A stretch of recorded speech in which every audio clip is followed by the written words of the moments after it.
I'm going to be introducing material here that none of you have seen. In fact, we just got it this morning. So it's hot off the press. We have our team in London that's working on this, and it's exciting because I think we can now destroy the Qur'an.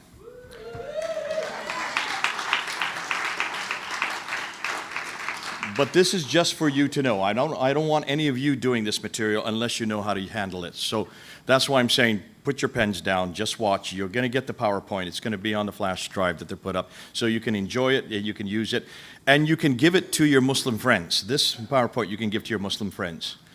They need to see it, but they need to also answer to it. So let's get right into it because there's an awful lot of material. I think I have 121 slides.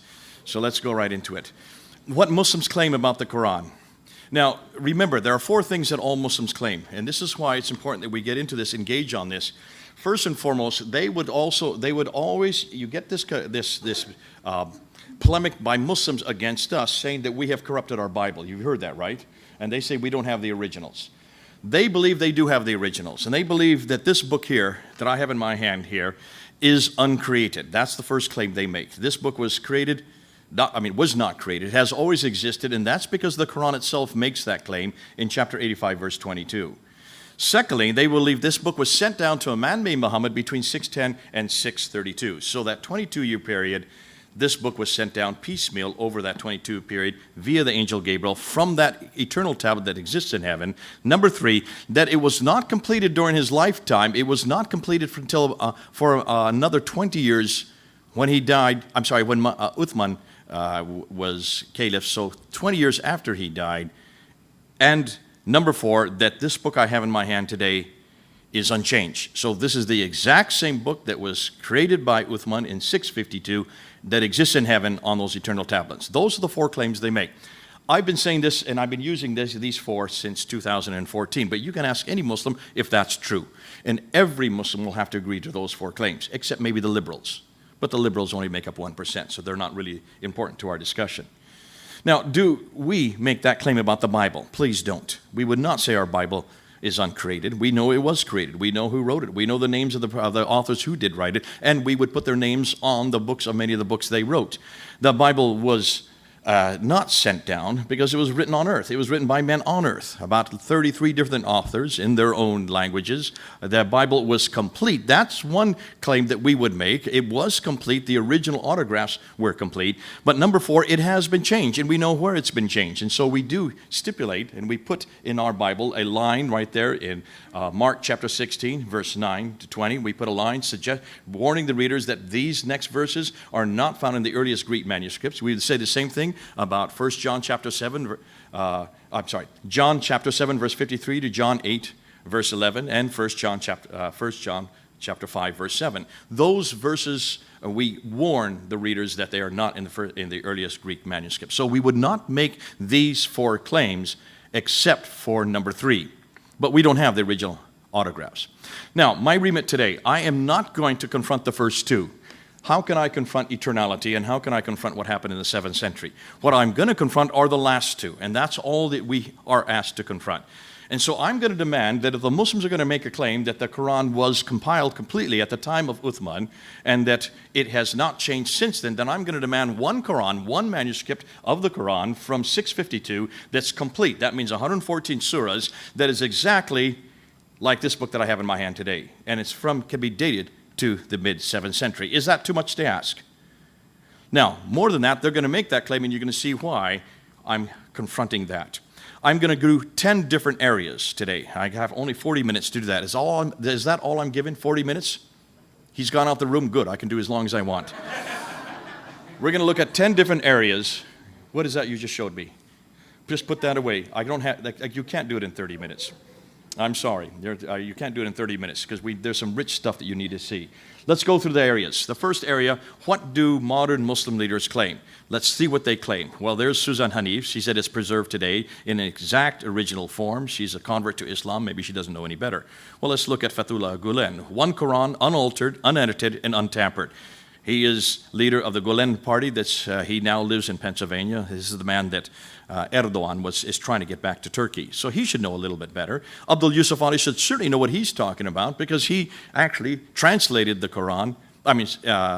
into English back in the 1930s from Pakistan, considered to be the most authoritative translation. He says not a single letter has changed. Are you seeing that? Not a single letter. That means not a single of the razm. That means the consonantal text.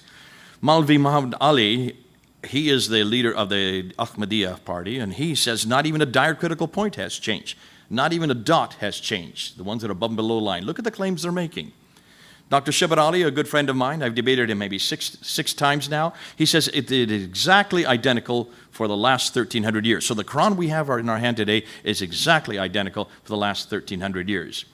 Then he goes on to talk about the specific ones. He's talking about the Tashkent, the Samarkand manuscript in Tashkent. He calls it Russia. It's not Russia. He made a mistake there. Nonetheless, he did say that for 1,400 years, it's the exact same manuscript. That's the Samarkand. He's talking about the Ma'il, and he's talking about the Topkapi. So he's talking about three manuscripts that are exactly the same that we have in our hand today. So their conclusion is that the Quran we have today has not changed over one iota since its inception 1,400 years ago, that the Quran we have today is exactly the same as that which is on the preserved tablets in heaven, that our Quran, it parallels in every detail that which was revealed to the Prophet Muhammad and was written down completely by Uthman in 652. But is that what the earliest Muslim scholars believed? No, there's a disconnect. Let's look at what they used to say. Now, let's look at what the scholars from the 8th, 9th, and 10th century, actually 9th, 10th, and 11th century, because the earliest scholars, the ones that we do have, they did not say what the scholars today are saying. Here's Ibn Abi Dawud, who says that some of the verses were lost. Here's an example of As-Suyuti, who says some of the verses have disappeared. Let none of you say, I have acquired the whole of the Quran. How does he know what it is, all of it is, when much of the Quran has disappeared? Now that's quite a mouthful. That's not what the scholars are saying today. Here you have Sahih Muslim. Sahih Muslim is only second to Al-Bukhari in importance, and he says some of the verses were forgotten. Bukhari is considered to be the most authoritative of the compilers of the hadith. He said, we used to read a verse of the Quran revealed in the connection, but later the verse was canceled. So he was very clear that parts of the Quran had been canceled. Here is Sahih Bukhari talking about the verse on the Rajam. That's the verse on stoning. And he says, stoning of married persons, male and female, who committed adultery. And we did recite the verse and understood it and memorized it. Allah's apostle did carry out the punishment of stoning, and so did we after him. I am afraid that after a long time has passed, somebody will say, by Allah, we do not find the verse of Rajam in Allah's book. And thus they will go astray by leaving an obligation which Allah has revealed. So here you have bemoaning the fact that the prophet stoned, we stoned. What are they going to do when they look at the Quran and the verse on stoning has now been changed to 100 lashes? That's chapter 24, verse 2. Some verses were overlooked, according to Ibn Abi Dawud. Some verses were changed, according to Muwatta ibn Malik. Some verses were modified, according to Ibn Abi Dawud again. And some verses were substituted. Sahih Bukhari talks about that. And some verses were even eaten by sheep. The verse of stoning and of breastfeeding an adult 10 times was revealed, and the paper was with me. This is Aisha referring to that. Under my pillow, when the messenger of Allah died, we were preoccupied with his death, and a tame sheep came in and ate it. I have a feeling she probably gave it to the sheep. So, lost, disappeared, forgotten, canceled, missing, overlooked, changed, modified, substituted, eaten by sheep. Does this sound like a book which was compiled perfectly and completely like the modern scholars are saying? Does this not imply intentional human interference or intervention right through its initial compilation? So now let's look, and let's don't go to the historical one. I'm going to skip that one. I'm going to go right to the compilation. Let's look and see how the Quran was put together. And to do that, you need to go to Sahih Bukhari, volume 6, hadith number 509 and 510. Because of lack of time, I'm just going to summarize what he says there. In 509, he talks about the first recension, which is the first compilation that was done under Abu Bakr between 632 and 634. Muhammad has already died. The Quran has not yet been written down. So Abu Bakr and Umar are there, and they are reminiscing about the fact that there is a problem here because many of those who had memorized it had died in the Battle of Yamama. What are they going to do? If all of them died, they're not going to have any Quran. So they get Zayd ibn Thabit, who is the secretary of Muhammad, to come, and they ask him to write the Quran down. He says, how can I do something the Prophet has not done? They said, nonetheless, it's a good thing to do it. So he said, okay. So he goes to bones and stones and pieces of bark in people's memory, and he compiles the first Qur'an. That's the first recension. That is given to Hafsa, one of the wives of Muhammad, and she puts it under her bed and leaves it there for 20 years. Then we get to chapter 6, verse 510. Now we're 20 years later. We're not in 632 anymore. We're now in 652. Uthman is now in power. Uthman realizes that there are many different Qur'ans at this time, so he's warned about this. Let's not do what the Christians do, with many they're going to be accused of that. Therefore, let's rewrite the Qur'an in one codified form. So he gets Zayd ibn Thabit again. He's the secretary of Muhammad, along with 3 others, Alas, Zubair, and Hisham. And the 4 of them are given the responsibility to write the Qur'an a second time. Are you listening to this? A second time. And he says, if you have any discussion, if you have any disagreement, write it in the Qurayshi dialect. Now, who are my Arab speakers right here? Okay, sir, what's wrong with that right there? In order to know an Arabic dialectical difference, what do you need in the consonantal text? You need the dots, and you need what else? The vowels. You need the dhamma, the kasra, and the fatha, right? You need the u, the e, and the ah sound. Those are 3 vowels. You have to have that in order to see a different dialect. If it's a Qurayshi dialect, the only way I can read, not here, but the way I can read a Qurayshi dialect is if it's written with the dhamma, kasra, and fatha. Were there any dhammas, kasra, and fathas in the 7th century? Absolutely not. They had yet to be invented. So this makes no sense. But then look who's writing this. Sahih Bukhari is writing this in 870. That's the late 9th century when there was dhamma, kasra, and fathas. There was vowelization. This is written 200 years later, redacting it back to the 7th century. Can you see then why modern Arabs do not understand this? So when they talk about different readings of the Quran, when they talk about ahruf and kirat, which you hear all the time, that's what they're talking about. They say, listen, there are different readings. This is a problem. This is why Muhammad said there were 7 different readings. How can you have 7 different readings when there's nothing to show you in the consonantal text that there's a different reading? That you can only do in the 8th and 9th century, not in the 7th century. Are you following this? The Arabs, you're following what I'm saying. The rest of you, don't worry about it. This is what the Arabs need to argue, and you need to shut this argument down, because this is coming out of the Indian subcontinent who don't speak Arabic. That's why they don't understand the problem with this. And most Arabs even don't understand this problem because they don't know the history of the Arabic text. Let's move on. So then he says to Zayd ibn Thabit, write that down, and then what does he do? He takes that one final copy, and he sends it out to every province. We're going to see how many provinces that means. And then he takes all the remaining manuscripts and he burns them. Why do you burn manuscripts? And of course, unless they disagree. But what and where are the disagreements? These disagreements have nothing to do with diacritical marks. These disagreements have nothing to do with vowelization, because those have yet to be invented. So that means they have to be disagreeing in the razm, the consonantal text. You see him nodding his head. You agree with me on that. Arabs get this. No one else gets it, because it's their language. God bless you that we have Arab Christians that can confront this for them. Now, here's my first question. First and foremost, why in God's wisdom, after he had already had Hebrew and Greek to use, why in the world does he go and choose a 3rd language to reveal his best revelation, and a language which could not even accommodate his scripture? Because there was no diacritical marks in the 7th century. There was no vowelization. Why did he use Arabic? That doesn't show a very smart God, a very inept God. Secondly, why did he use his greatest revelation? Why did he reveal it to a man who couldn't read and write? Thirdly, it doesn't take much time to read and write Arabic. There are only 28 letters in the Arabic alphabet. I learned it in 2 weeks.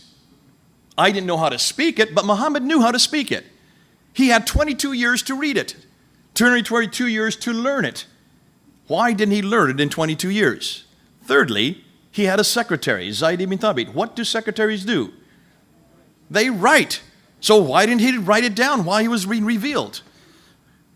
And then fourthly, what about Abu Bakr? Why didn't Abu Bakr make copies immediately? Why did he leave 1 copy? Why did he give it to Hafsa? Why did she stick it under her bed for 20 years? What good does it do under someone's bed? And does that not suggest, therefore, it was not that important? Now let's move on. Continue on. How many people? They say, well, that's because hundreds and thousands of people died at the Battle of Yamama. We know of only 70 that are listed that died at the Battle of Yamama. How is it that the entire Quran is dependent on 70 minds? Which suggests to me Obviously, you've got a problem here if that's all that knew the Qur'an. Doesn't this prove that there was very few who actually knew the Qur'an? Doesn't this also prove that there was a real crisis with the Qur'an? And also, doesn't this moreover prove that the memorization wasn't good enough? Muslims say we don't need the manuscripts, they have it all memorized. And evidently, they didn't have enough of it memorized if 70 was starting and creating a crisis by the time of Abu Bakr. You need a lot more than 70 to memorize it to make sure that it's codified. Concerning Bukhari 5:10, how could there be dialectical differences? I already talked about it. And why did they then have to burn that which didn't agree? Now let's look at what they did. They took that one copy and they sent it Basra, Baghdad, Damascus, Jerusalem, Cairo, Aden, Herat, and Nishapur. 9 different cities. We know of 9 cities that they sent this manuscripts to. That means 9 cities should have that manuscript today, because we're only talking about 1,400 years ago. Show me one from any of those 9 cities. We can't even find one. Now take a look at those 9 cities. Look at the names. Every one of them except for Jerusalem are still within Muslim hands today, are they not? And for 1,400 years, they've been under Islamic control. Are you telling me that somewhere along the line there was some type of flood, or there was some type of warfare, or there's some type of fire, or anything that would have destroyed those 9 manuscripts? I don't recall that at all being in the history of the last 1,400 years. So where are those 9 manuscripts? That's what I want to know. Because 9 were made immediately and sent to 9 provinces. The fact that Zayd ibn Thabit came upon Surah 33, Ayah 23, with only one man, this fellow's name, proves the Quran was not even complete in 632. He had to then add another surah according to volume 6, chapter 6, verse 510. Now let's look at the manuscripts we do have. These are the major manuscripts. These are the 6 that I introduced back in 2014 with my debate with Shabir Ali. And still today, these are the major manuscripts because they're the most complete. There are many fragments, but not the ones that's complete. It's this. That's the Topkapi on the left, which is in Topkapi Museum in Istanbul. That's the Samarkand in Tashkent that Shabir Ali thinks is in Russia. This is the Ma'il manuscript, which is in London at the Bibliothèque Nationale, the National Library, and the one on the right is the Petropolis, which is at the Bibliothèque Nationale in Paris, in Paris. There's the Al-Huzayni, which is in Cairo in Egypt, and the Sana manuscript in Yemen. Let me just go back real quickly and show you what's the problem with every one of them. The Topkapi manuscript is probably the most complete of all the manuscript. It has 99% of the Quran, but only around 87 of it can be read because it's been so damaged. They don't keep their Qurans very well. What's interesting about it, it is written in a much later script. You can see it's a Kufic, and it's also written in a stylized script. It has 2,270 manuscript variants. That means words and phrases in that text that do not agree with my Quran that I have here. Now remember, we're not talking about ahruf, we're not talking about qira'at. These are razm changes. These are consonantal differences. 2,270 just within that text. The one on the right is the Samarkand. It only goes up to chapter 43, but within those 43 chapters, only 1 chapter is complete. 16 don't even exist. What's more, much of the material in there is so full of grammatical mistakes and has so many incoherent references that both Dr. Tamam Azimi, not Dr. Tamam Azimi, Dr. Ekmel Nisanalu, the 2 scholars who have looked at it from Turkey, they both have said that it's really an embarrassment because whoever wrote it did not know Arabic very well. What's written by 5 different hands, all of which were very inept. The Ma'il manuscript goes up to Surah 53. It is one of the better ones. It is called the Ma'il because it's a slanting text. Within it, we have found hundreds of manuscript variants. The Petropolis only has 25% of the Quran. Most of the Quran is missing. Within just 25% of the Quran, we found 93 manuscript variants. That means changes that are different from the Quran we have today. The Huzayni is one of the better texts, but if you look at it, you'll see it's a monumental text written in a much more monumental style. It has been dated to the 9th century, not to the 7th century. The most exciting one is the Sana manuscript on the right. That was just discovered in 1975. 4 German scholars, Dr. Gerd Puin, Dr. Oleg, Dr. von Bothmer, and never mind. That's not his name. I just can't remember his name. They were flown down in 1981 to look at it, and they immediately took pictures of it. That's one of their pictures from Gerd Puin's manuscript. Take a look right there on the right page where I'm flashing. Can you notice there's a yellow mark right there? That yellow mark is a verse declension. Above it is chapter 19. Below it is chapter 22. What happened to chapter 20 and 21? Well, to see where it happened, you need to look over here. There's chapter 20, begins on the other side, in a completely different script. There's about 60 years between those two scripts, those two pages. Now, every time you see an orange mark, that is a manuscript variant. There's over 1,000 of these manuscript variants just within that manuscript that don't agree with the Qur'an I have in my hand today, the Hafs text that I have here. Now let's look at the summary. Every one of these manuscripts are written in the 8th or 9th century. Not one of them is from the 7th century. Not one of them is complete. Not one of them agrees with each other. And not one of them agrees complete with the Qur'an I have in my hand today. So you cannot use these manuscripts to support the notion that the Qur'an has been eternal and that it has been complete and that it has been unchanged. When you want to look at the Sana manuscript, you will notice that it has an underlayer. When they looked at the underlayer, they unpacked it, and the book that's just come out in 2017 that described it by Asma Hilali found that there were 63 verses in that underlayer. When you look at the underlayer, you will notice that it does not agree with the upper layer, and that doesn't even agree with the Quran that we have in our hand today. Of the 63 verses that exist, there are 70 manuscript variants, proving that it's a completely different Quran. Yet it's the earliest that we've ever found. This is the only part of any Quran that actually exists from the 7th century that we can accurately date. When you get to the carbon datings, and this is what Muslims are now claiming, they're claiming that the carbon datings prove that the Quran is very early. And they looked at the Birmingham folio that came in 2015 that had been carbon dated at the Oxford University Laboratory, and they dated it from 568 to 645. Muhammad was born in 570, died in 632. So it covers Muhammad's life.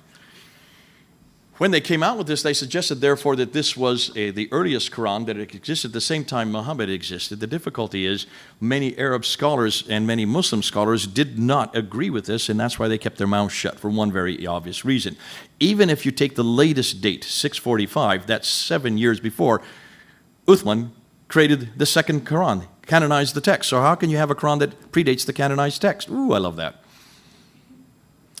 If you want to take carbon dating, then you need to look at these carbon datings of the Sana'a manuscript that have just come out. These carbon datings were done in Lyon in France, in Kiel in Germany, in Zurich in Switzerland, and in Oxford in England. And just take a look at the Sana'a manuscript that they carbon dated and just look at the dates. There is the one in Lyon, there's the one in Kiel, there's the one in Zurich, and there's the one in Oxford. Take a look at the dates. They go from 390 to, what's more, 5? I can't read from this angle. 552. When was Muhammad born? 570.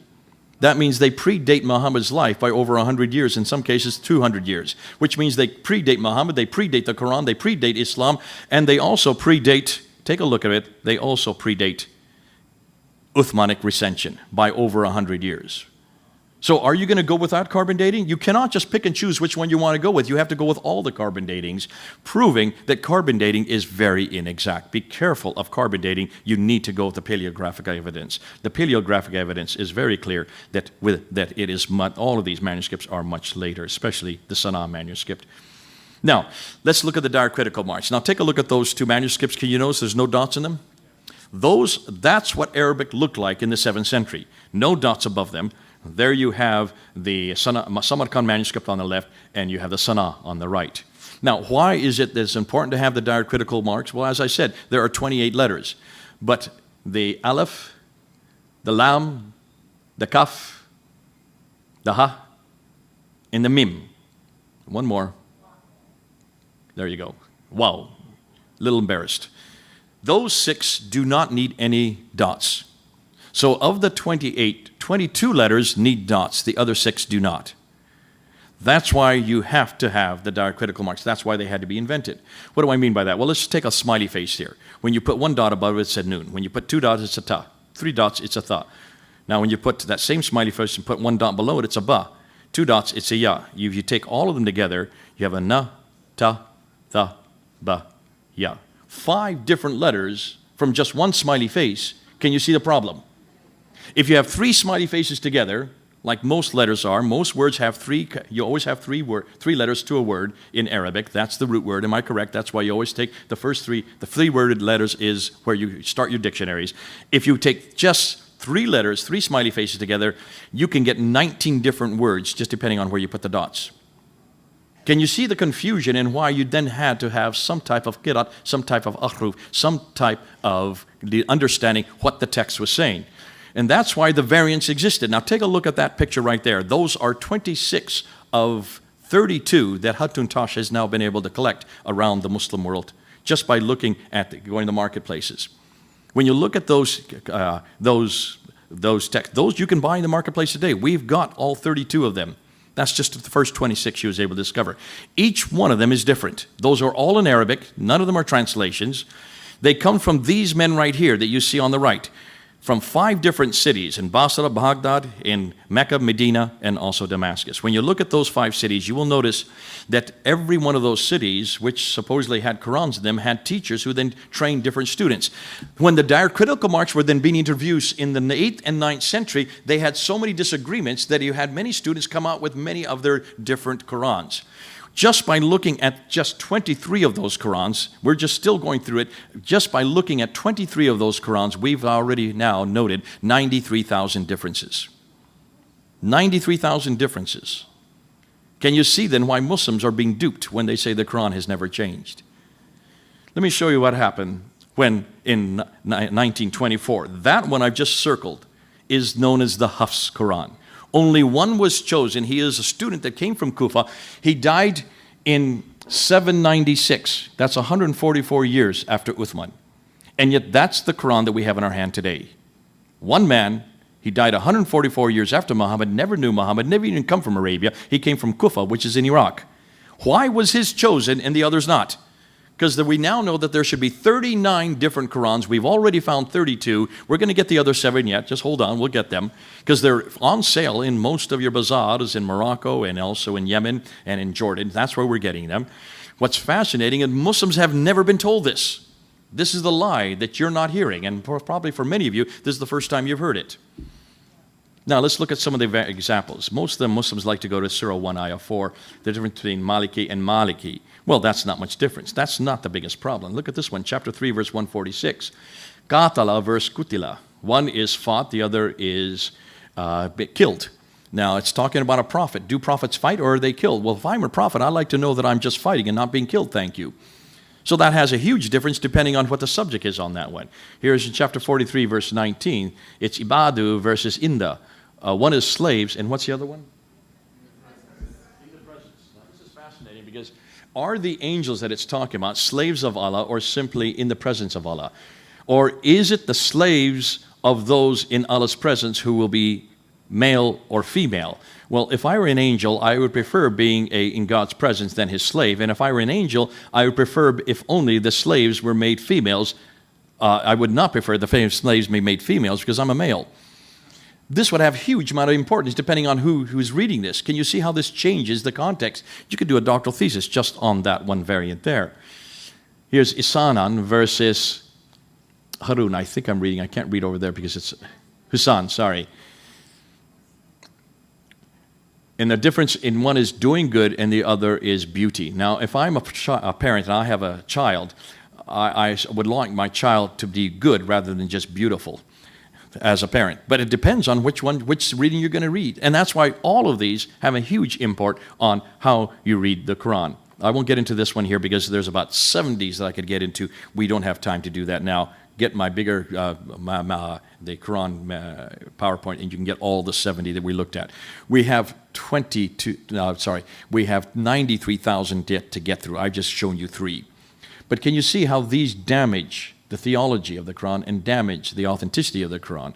Now we get into the earliest extant manuscripts. The critical edition of the Quran. When the Al-Azhar specialists convened to produce a reliable edition of the Quran towards 1920, they never thought of looking for the earliest written witnesses. Had they known how to identify them, but used in the course of their work the specialized literature on the Qira'at or the orthography, which developed in Muslim scholarly circles from 2nd, 8th, or 8th century.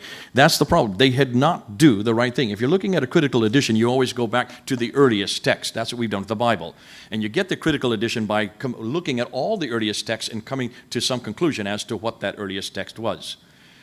The Muslims never did that. Look and see what they did. But before we do that, the earliest complete Bible are the earliest Greek manuscripts that we have. And these are the Metropolitan Codices, the Codex Vaticanus, the Codex Sinaiticus, both from the 4th century, and the Codex Alexandrus, which the Alexandrus and Sinaiticus are in the British Library. Vaticanus is in Rome.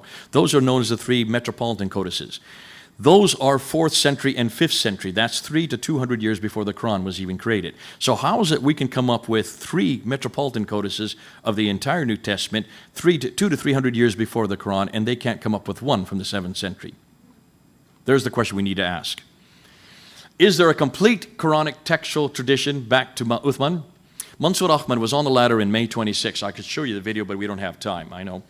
When we were there at Speaker's Corner, I had not been to Speaker's Corner for 2 years, and I wanted to confront these new consonantal variants that we had. He got up on the ladder next to me. He is considered to be the world's authority on the manuscripts because he is in charge of the Islamic Awareness website, which is the largest website that contains all the earliest manuscripts. It's housed there in Cambridge University. And he got up on the ladder because there were 5 of the major players there at Speaker's Corner on May 26th, just a few months ago. Muhammad Hijab, whom you know, David, was there. Ali Dawa, who has a following about 1 million that follow him. Mansour Ahmad, who is the authority on the manuscripts. He's the one that has always engaged with us on the manuscripts. And Adnan Rashid, who I've debated about 5 or 6 times. They were all there. They had all come to take me on, knew that I'd be at the corner that day, but they didn't know what I was going to do. And that's why it was great to have Mansour Ahmad get on the ladder with me.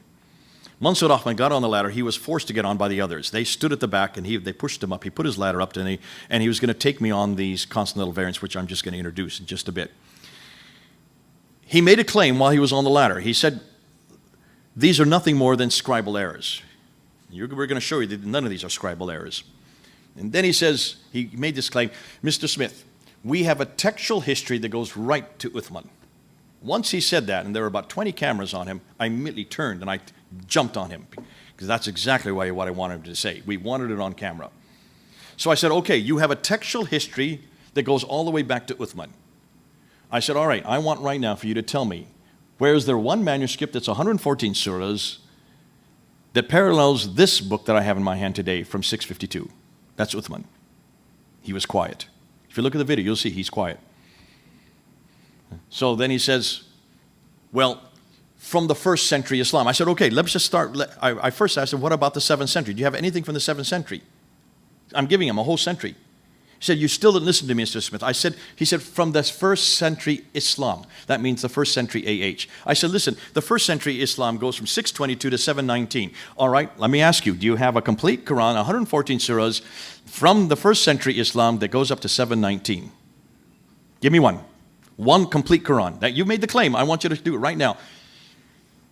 He said, you're still not listening to me. He says, we have 96, actually he said 97, but he says we have 96% of the Quran by the 1st century Islam. That means by 719. That's the 8th century. I loved it. Let me show you what he meant. To understand what he meant, you need to go back to the Islamic Awareness website. You need to go up and you need to look at this graph. That's the graph that they're going by. That is what they're doing. What they're saying is that they can now find 96% of the Quran by 719, which means they cannot find 100%. Though they claim that they can find a textual history that goes all the way back to Uthman. That means 100%, right? That's the claim. So we've already cut them on that claim. But what do they mean by 96%? You need to go to the next page, and that's where they're getting it from. This is the graph that they're looking at. That's the graph that has all the manuscripts that they claim are from before 719. But take a look at them. There's 63 of them. Count them. But most of them are nothing more than fragments. They're nothing more than a verse here, a verse here. They've amalgamated, they've gone all over the world to find little bits of pieces of the Quran. Not one manuscript. In fact, the biggest one is the 2165, the very at the top of the list. That's the Muslim Quran that's in the British Library. That one is only 20% of the Quran. That's the biggest they've got. They have nothing that's bigger than 20% of the Quran. What's more, they claim that all of these categorically are from before 719. We have been doing research, and I just got this, just came in this morning. Look and see what we have now found. We've looked at every one of these manuscripts. Every one you're going to see here. 1, 2, 3, 4, 5, 6, 7, 8, 9. Oh, I'm running out of time. 29 of them do not come from before 719. In fact, 9 of them come completely after 719. The other ones are nothing more than a tentative dates. There is no agreement from the scholars today. which means if you look at them, look at most of them are the largest ones that are up there. Half of what they're saying is errant, is basically they are fraudulent. Now that we've just found out as of this morning. We are now going to look at every one of these. We're going to go to the scholars themselves. We're going to ask every one of them what their conclusion is, and what we're going to find that most of these are probably 8th, 9th, and 10th century. So the question I asked them, I want one Qur'an that's complete. 114 surahs that's by the 8th century. He could not answer. I want one Qur'an that's complete by the 9th century. He could not answer it. Then I said, look at all of those that you have up there. Every one of those 63 fragments, 29 of them you shouldn't have even put on that graph because they don't belong there, which if we haven't looked at it yet, but if you add that up, that only comes to about 31% of the Quran. But even in that 31% of the Quran, have you looked at any of them to see if they agree with the Quran we have today?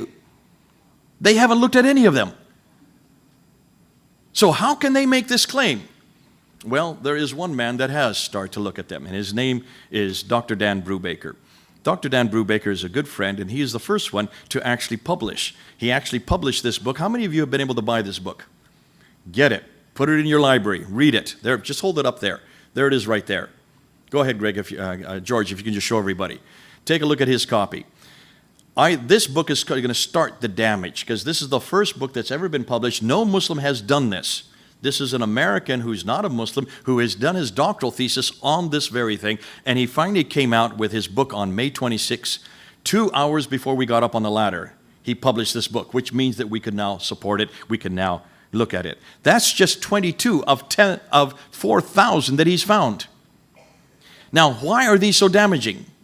Everything you're going to see in this book has nothing to do with dots, has nothing to do with vowels, has nothing to do with what we call the dagar alaf. These are consonantal differences.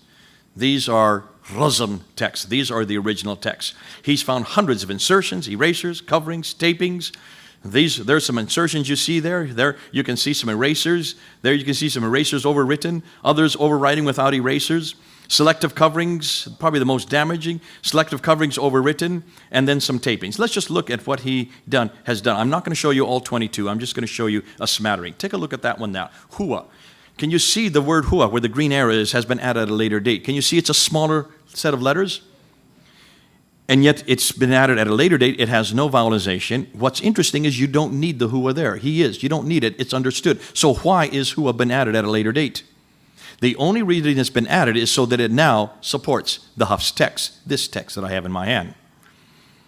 Here you have an eraser in a Petropolitanus, lahum. It used to be laha.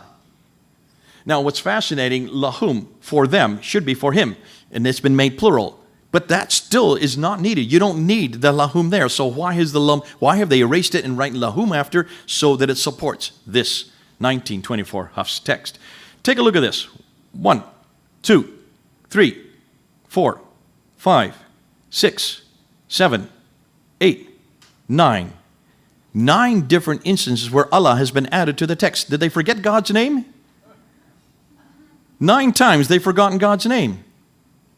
In every one of those cases except for the yellow one at the bottom, all the ones encircled in green, every one of those, the only reason you need Allah there, you do not need Allah there, it's understood by the context that it's talking about God. The only reason they have added Allah's name is so that it supports the 1924 Hafs text.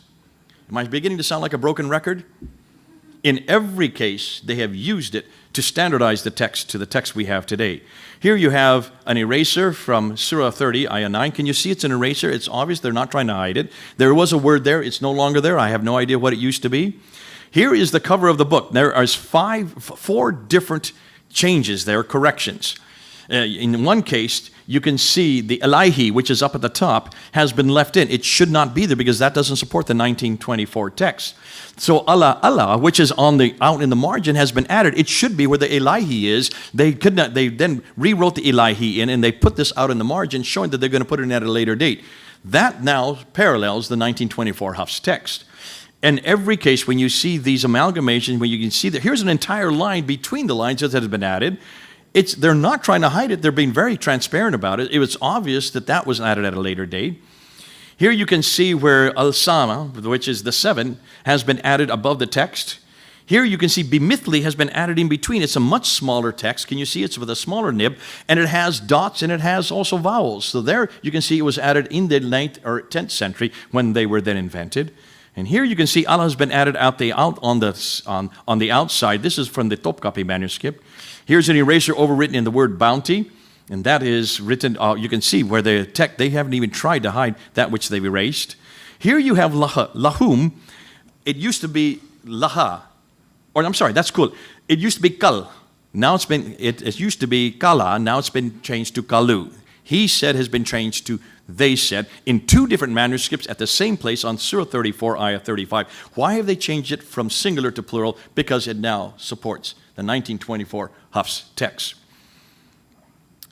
Then I want to show you ones that are leaving gaps. Here's erasers overwritten nearly to a full line.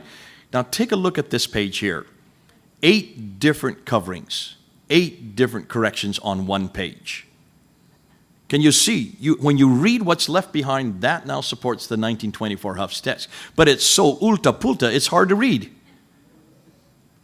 And here you can really see where the coverings on 3 different places, in every case, they are supporting the 1924 Hafs text. Now, have I said Hafs text for you enough times? What am I talking about? Who knows what the 1924 Hafs text is? Anybody? 1 or 2 of you?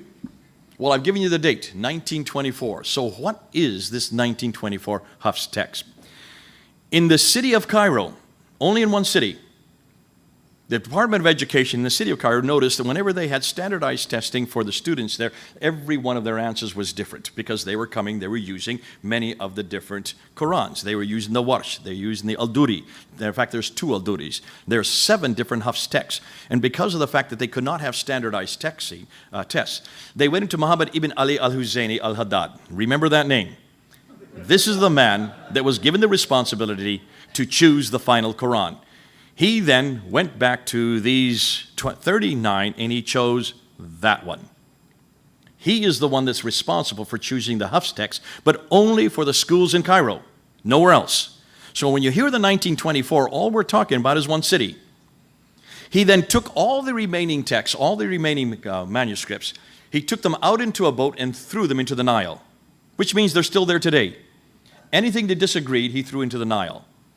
Now, in 1936, the Egyptian government realized what a successful model it was for the city of Cairo, and they decided, therefore, to make it for Egypt-wide. And they call it the Farouki edition, named after King Farouk, who took power in 1936.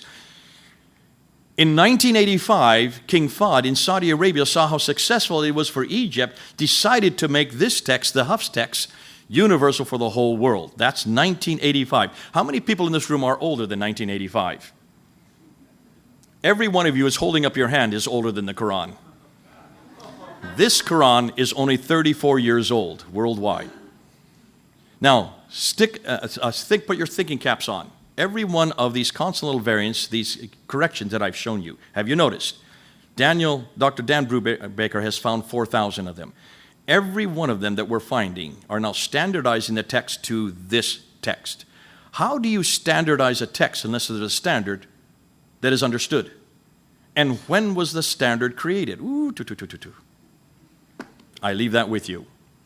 God bless you. Can you see now what we're now doing? Let me just summarize this before you come up. What modern Muslim scholars claim is not what early Muslim scholars believed. The 2 compilations prove that men changed the Quran in its earliest period. The 6 manuscripts prove that men created 6 different Qurans between the 7th to 9th century. The 2 layers of the Sanapa manuscript prove that men created a nascent Quran in the 7th century, washed it, and then rewrote over top of it. The 4 carbon dated lab reports prove that men borrowed stories created before the Quran.